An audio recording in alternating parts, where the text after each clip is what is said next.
Que vaut ce Marvel Spider-Man Miles Morales? C'est ensemble qu'on va le découvrir, attention au spoil.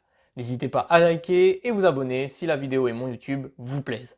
Salut à tous et bienvenue, j'espère que vous allez bien. Miles Morales est enfin disponible sur nos consoles. Pour ceux qui connaissent le personnage à travers les comics, le scénario ne vous surprendra peut-être pas de ouf, mais pour ceux qui connaissent encore assez mal le personnage, le déroulement de l'histoire peut vous plaire assez favorablement. On va déjà exposer ce qui semble le plus évident, le gameplay qui n'a pas beaucoup changé, les missions annexes sont plus ou moins les mêmes que dans Marvel Spider-Man. En revanche, du côté de Miles, on va avoir bien sûr les mêmes aptitudes que le Spidey classique, mais avec en plus deux pouvoirs qui lui sont bien propres à son identité, la bioénergie et l'invisibilité.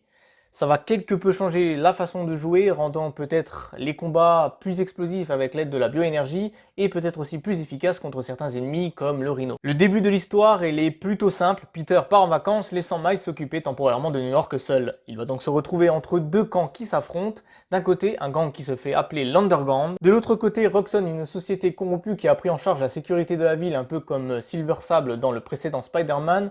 Ils sont aussi à l'origine de cette énergie appelée Nuform, qui est très dangereuse et qui est la cause de pas mal de problèmes. On va faire la connaissance de deux personnages plutôt assez importants au niveau du nouveau Spidey. La première, c'est Finn, une amie d'enfance de Miles qui, on ne tardera pas à l'apprendre, travaille pour l'Underground sous le nom de Tinkerer afin de se venger de Roxxon qui sont la cause de la mort de son frère. Le deuxième, c'est tout simplement l'oncle de Miles qui lui aussi a une double identité, celle du rôdeur, pour le coup rien d'étonnant pour ceux qui ont déjà lu les comics.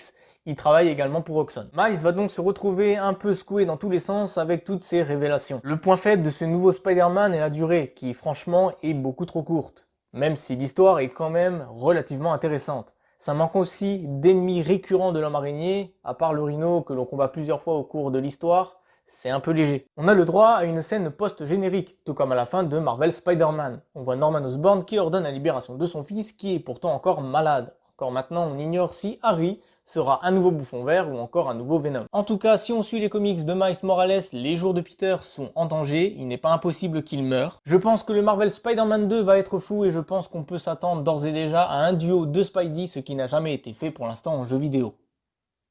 C'est tout pour cette vidéo, je vous dis à la prochaine. N'hésitez pas à liker et à vous abonner si mon contenu vous plaît. Merci.